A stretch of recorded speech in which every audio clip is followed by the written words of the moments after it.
The story of Dr. Kildare. Whatsoever house I enter, there will I go for the benefit of the sick. And whatsoever things I see or hear concerning the life of men, I will keep silence thereon, counting such things to be held as sacred trusts. I will exercise my art solely for the... The story of Dr. Kildare, starring Lou Ayres and Lionel Barrymore. Metro-Goldwyn-Mayer brought you those famous motion pictures. Now this exciting, heartwarming series is heard on radio. In just a moment, the story of Dr. Kildare. But first, your announcer.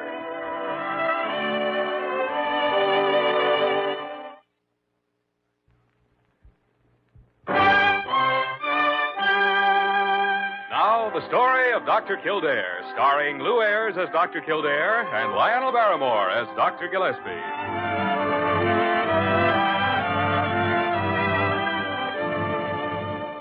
Blair General Hospital, one of the great citadels of American medicine. The clump of gray-white buildings planted deep in the heart of New York. The nerve center of medical progress, where great minds and skilled hands wage man's everlasting battle against death and disease. Blair General Hospital, where life begins, where life ends, where life goes on. Dr. Gillespie, I don't care how strong a hunch you have. Things have been quiet around the hospital for over a week. What could happen? Parker, anything could happen. A meteor could fall on the East Wing. We could have an epidemic of bubonic plague. Carew could suddenly become intelligent. Oh, that's ridiculous. You mean about Carew? Well, I guess that's a little far-fetched. I mean, the whole idea is ridiculous. Just because you've got a feeling of some sort is no reason to believe... Morning, Dr. Gillespie. Oh, good morning, morning. Parker, you've got that gleam of baffle in your eye. What's up? Oh, it's Dr. Gillespie. He has a hunch some catastrophe is about to happen. Well, don't worry about it. I've seen his hunches turn out wrong before. Maybe so, Jimmy, maybe so, but you've also seen them turn out right. Sure, sometimes. Law of averages. Law of averages. Oh, dear. Carew! For the first time in my life, I hope you really do have a crisis. Oh, I do, Dr. Gillespie. We do. Blair Hospital does. What sort of a crisis, Dr. Carew? Oh, it's most upsetting. A new patient came in about an hour ago. Well, now, Carew, we've met that particular crisis successfully before. But you don't understand. This man has already disrupted hospital routine simply no end. What's he done? Dr. Kildare, he insists on keeping a pistol in his room and some kind of a musical instrument, a guitar, I believe he calls it, and he won't take his hat off. Won't take his hat off? Precisely, Dr. Kildare. Carew, what's the name of this problem patient? One that's quite in keeping with his occupation. Huh? He's with a Wild West show that's playing across town, a professional cowboy, he calls himself. His name is Buffalo Barney McClure. Oh, Dr. Carew, I still don't understand what disturbs you so much. Dr. Kildare, if you can imagine a man with long hair, a mustache, and a goatee sitting up in bed in a hospital gown, holding a pistol, and wearing a 10-gallon hat, well, it's a perfectly horrible sight.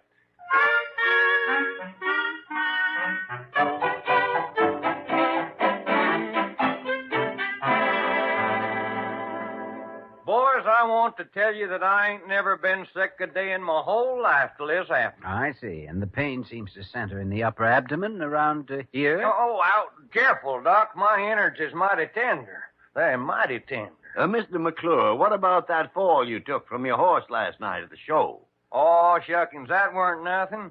I've been throwed by cayuses ever since I was hip-high to a tumblebug. But it did shake you up a little, didn't it? Well, it knocked my darn bridge work out, but that fall didn't have nothing to do with this here bellyache. I felt fine till this morning. Sometimes internal injuries don't show up for hours or even days after an accident, Mr. McClure. Call me Buffalo, Doc. I ain't used to this here Mr. McClure stuff. All right, Buffalo. Well, Dr. Gillespie, apparently the next step is a fluoroscopic examination. Yes, sure, I know. Parker's getting an X-ray room assigned now. Boys, I sure do hope there ain't nothing real bad wrong with me. Oh, let's assume not for the present anyway. Sure would hate to think that I was cashing in my chips. Well, even if it is an injury, it probably won't be serious. Only time I ever needed a sawbones before was to dig a bullet out of my shoulder. And say, boys, I've been figuring on asking you something. Oh? What's that? That feller that's the boss of this here spread, that there Dr. Carew. Is he got any kinfolks out west anywhere? Carew? Oh, I don't think so. Well, I used to know a fella years ago named Three-Fingered Tom Carew. Sure would like to meet up with some of his next of kin.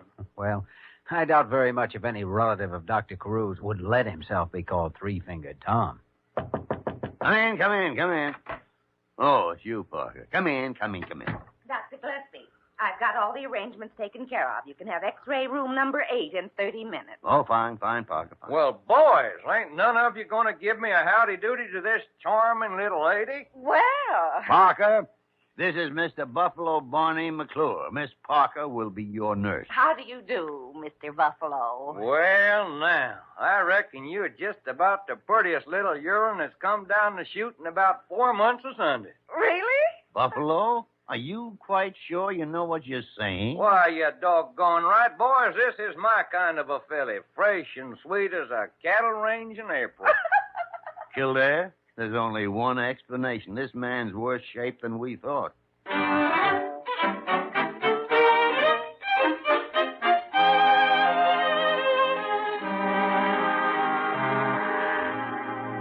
All right now, Buffalo. All you have to do is just stand there behind the fluorescent screen and relax. Like this, huh? That's right now. We may have to try a barium milkshake later, but we'll have a look first without it. Are you ready, Dr. Gillespie? Anytime, Jimmy. Anytime. Parker, turn off that examination light. All right, Doctor.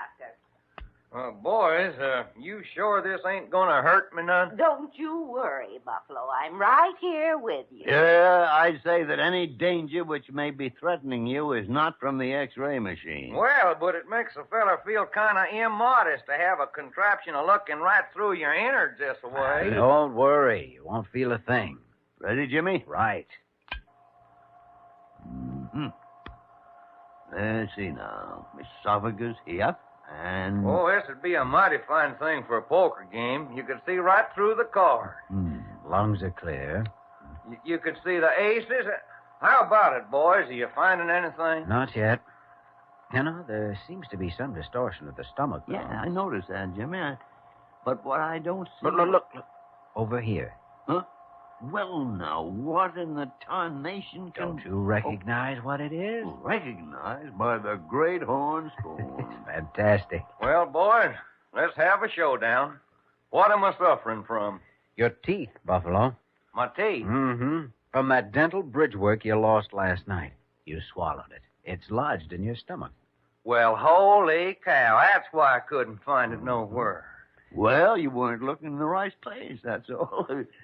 Anyway, we found it now, and as soon as we get it out of your stomach, you'll be in first-class shape again. Now, wait just a minute. There ain't nobody gonna cut me open. Oh, I don't think an operation will be necessary. I think we can get the thing out with an esophagoscope.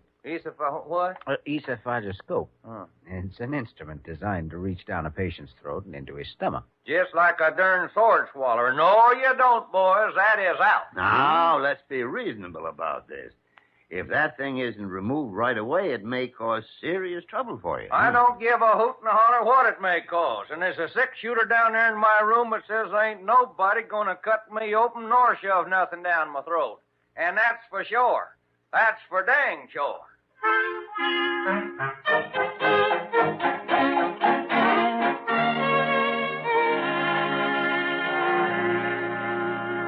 Well, I don't know what to do, Dr. Gillespie. If he won't give his permission, we can't force him to go through with it. Well, confound it, Jimmy. He's got to go through with it. He can't go walking around with his stomach full of teeth. Oh, I feel so sorry for poor Buffalo, and he's such a wonderful man, too. The cattle range in April, Parker is speaking. That's just his way of being gallant and charming. Why, you've got yourself thrown, hog-tied, and ready for branding before he's even swung his lariat. That's all right, Dr. Gillespie. You can tell by the way he talks. He knows a pretty girl when he sees one.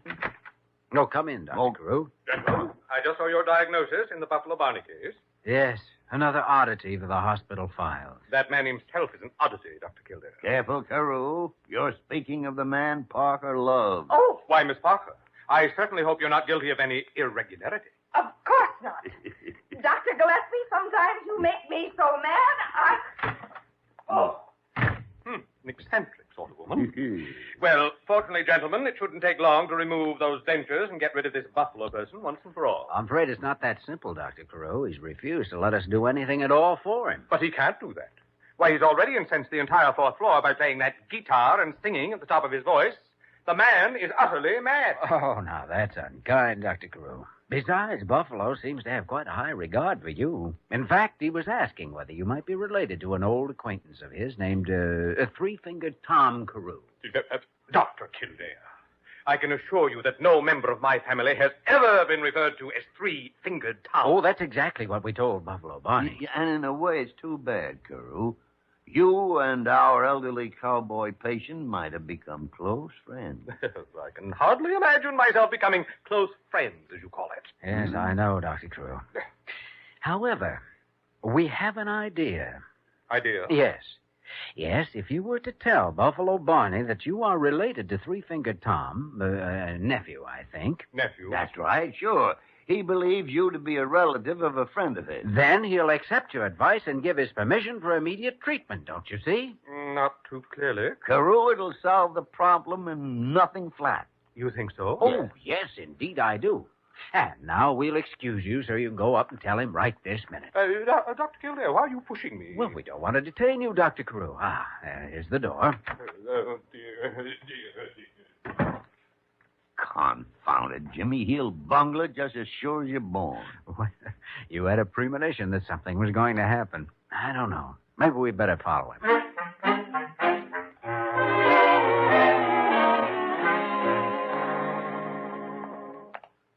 Well, there's Buffalo's room right ahead, Jimmy. Everything seems to be quiet around the old corral. Yes, even the guitar is apparently getting a temporary rest. Dear. What's the matter, Carew? Good heavens, gentlemen, you like You whopper John Stiffy cattle, fill you full of lead. I'll ventilate. He'll do it, too. Where's my brushes at? Hey, come on in here. This room is empty. Now, be calm, Dr. Carew. Now, what's this all about? Well, when I told him I was the nephew of Three-Fingered Tom, he reached for his gun. He says he's had a feud with that family, and he'll kill any of them on sight. Well, Carew, now we all have to go sometime. And at least you'll be dying with your boots on. Please, Dr. Gillespie, this is not an occasion for levity. There you are, Carew. Oh, dear. I seen you sneak in here, you wall-eyed sidewinder. Now, Mr. Buffalo, let's be reasonable. You're going to meet your maker. You're drawing your final breath right now. Hey, take it easy. If you got any last words, spit 'em out fast. Oh, dear, I think I'm going to... Well, lucky yonder. Son of a gun, keel right on over. Boys, get a doctor. Get a doctor. Buffalo, put that confounded pistol away before it goes off and hurts somebody. Why, heck, fire, it ain't loaded with nothing but blanks. Hey, Buffalo, Barney, McClure wouldn't never shoot an unarmed man. I was just a funnin' him. It's too bad he didn't know it. He's out like a light. Buffalo! Oh, Buffalo, are you all right? Oh, shucks, honey, I'm all right, but this here Carew feller's done swooned plumb away. Well, good heavens. We've got to do something. Out of the mouths of babes. Parker, would it be too much of an imposition on a young filly to ask her to trot down to the dispensary and bring some smelling salts for dangerous Dan Carew?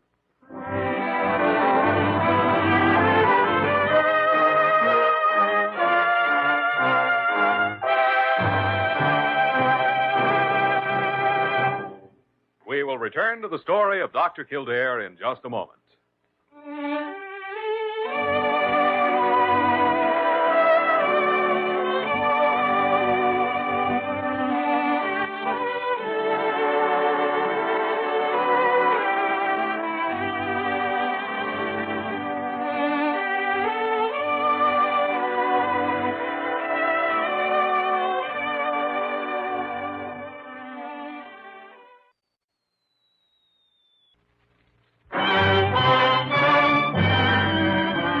Continue with the story of Dr. Kildare, starring Lou Ayres as Dr. Kildare and Lionel Barrymore as Dr. Gillespie.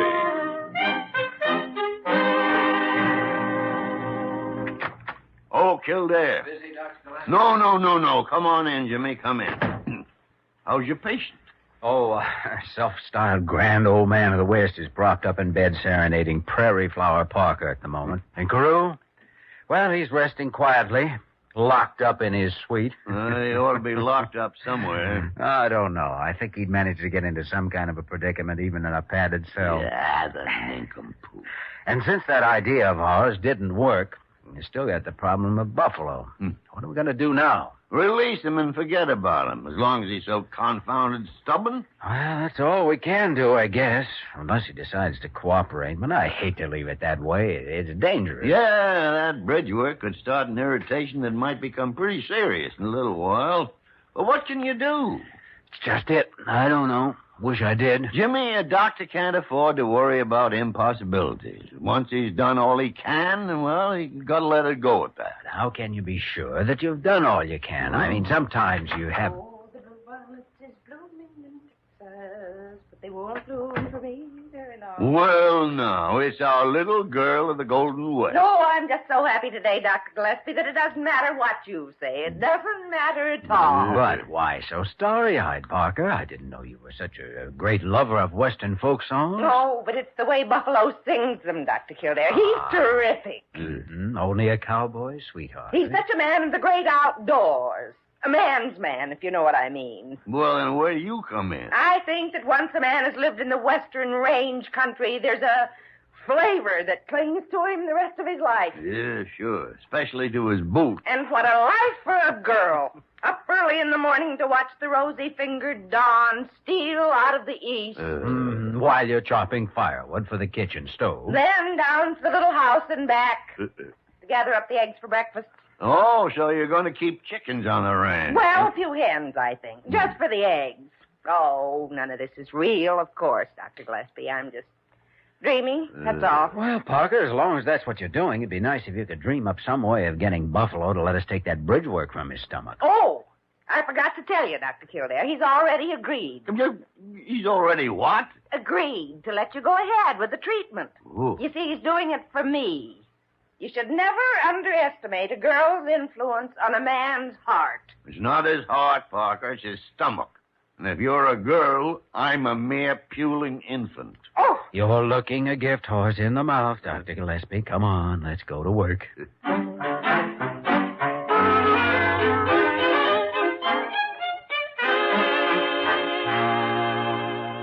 Why, shucks, boys, when that fine little woman asked me to do it for her sake, I just melted away like a snowball in humor. Well, Parker's usually better known for putting on the chill rather than taking it off. Well, I'll tell you, boys, when a pretty gal starts to sugaring me up, I get as skittish as a bobtail pony in fly time.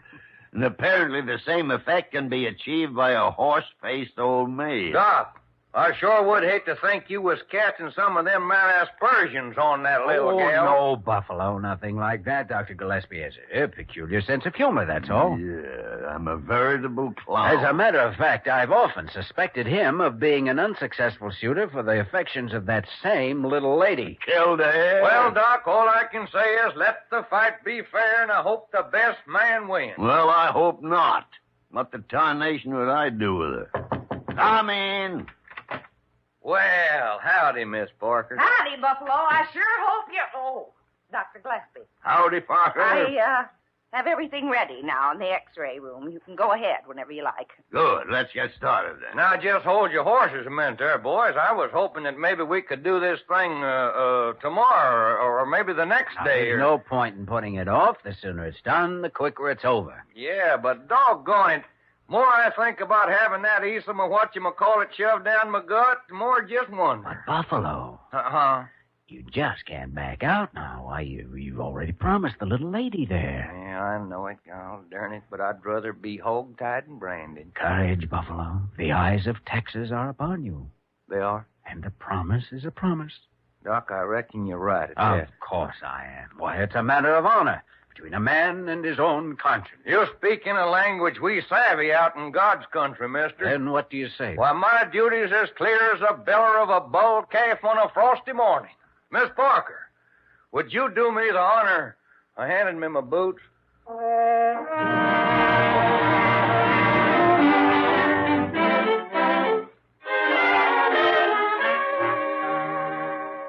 sorry, gentlemen, but I will not do it. I positively and utterly refuse even to consider doing it, and that is final. But, Dr. Carew, there's no reason to be scared of him now. No, he can't bite you.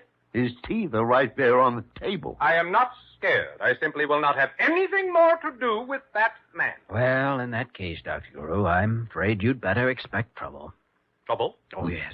Yes, there's no doubt but what he'll take your refusal as a personal insult. Oh, dear.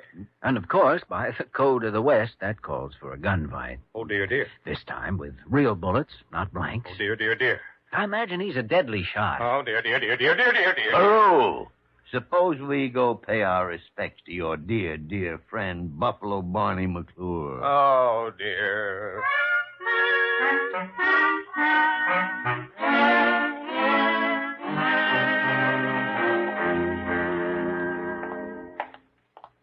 Just stay calm now, Carew. Remember, you've got nothing to lose but your life. It could be a trap, gentlemen. A sinister, diabolical plot of some sort. I will soon find out. Here's his room. Oh, dear. Dr. Kildare, you open the door. Yeah, that's a good idea. Go ahead, Jimmy. Now, you too, eh, Brutus? All right. Well, Like this, Buffy. Oh, a shucking, Sugarfoot, you're doing fine. Only you ought to put your other arm around like this. Why, Buffy, I'm surprised at you. I don't blame you, Parker. So am I. Dr. Kildare. Well, now, come on in, boys. Step right in. I was just giving the little lady here a lesson on the guitar. She sure does catch on fast. So I noticed. Oh, Buffalo, we brought Dr. Carew up to see you. Well, now, that is darn nice of you, boys. But where's he at? Right here behind me. He's shy, you know. Gun shy. Oh, there ain't no call to feel that way about it. Howdy, Doc. How do you do, Mr. Buffalo? Well, I better run along now. Wait just a minute now. Don't you go hightailing it off somewheres. Partner, I want to shake your hand. Well, all right, if you insist. There. No hard feelings, Doc, about that little joke of mine? Oh, no, not at all, Mr. Buffalo. It's quite all right. And really, I must hop along now. Now, hold your horses. I was figuring we might have a friendly little game of poker to cement our friendship. Poker? Oh, I'm terribly sorry. I only play a little bridge occasionally. Bridge. Doc, that very word makes me sick at my stomach.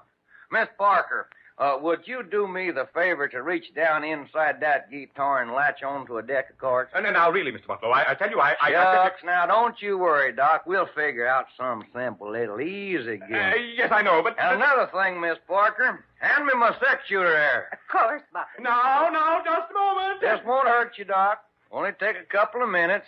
You won't feel a thing. Now, please, careful now. No.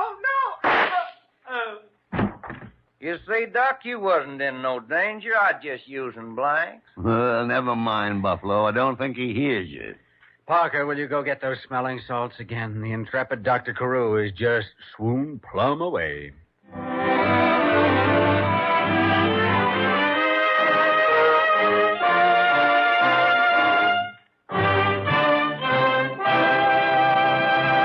In just a moment, we will return to the story of Dr. Kildare.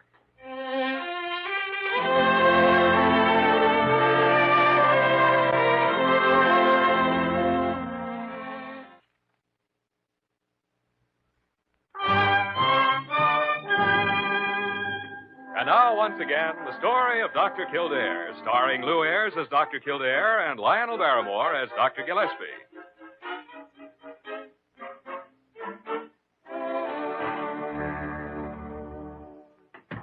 Good morning, gentlemen. Oh, good morning, Dr. Carew. Well, now, you look as though a caterpillar had just eaten your favorite gardenia. What's wrong, Carew? I have been made a victim of chicanery. Oh? I have been taken in by a card shopper, as I believe the expression is. And you, gentlemen, are to blame for it. Uh-huh. Buffalo Barney, eh? What was the game? Something called three-card Monte. It sounded so simple when he explained it. Three-card Monte. I thought that went out with high-button shoes. Well, I can assure you that it didn't. How much, Dr. Carew? $261. Wow. Oh, good morning, Parker. Good morning, Dr. Gillespie. Dr. Kildare?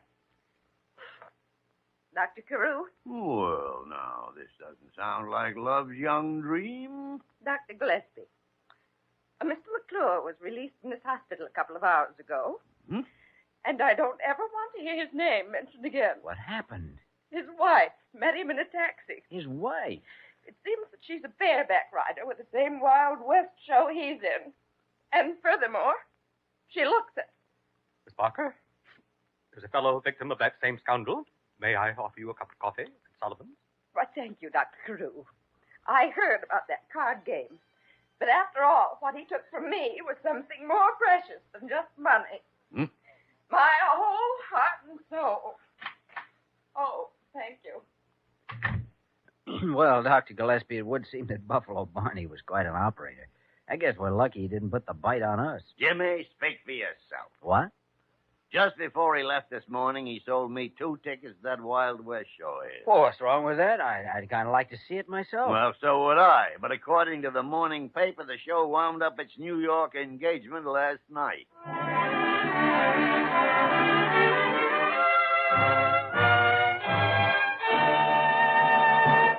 You have just heard the story of Dr. Kildare, starring Lou Ayres and Lionel Barrymore. This program was written by Les Crutchfield and directed by William P. Russo. Original music was composed and conducted by Walter Schumann. Supporting cast included Virginia Gregg, Ted Osborne, and Barton Yarborough. Dick Joy speaking.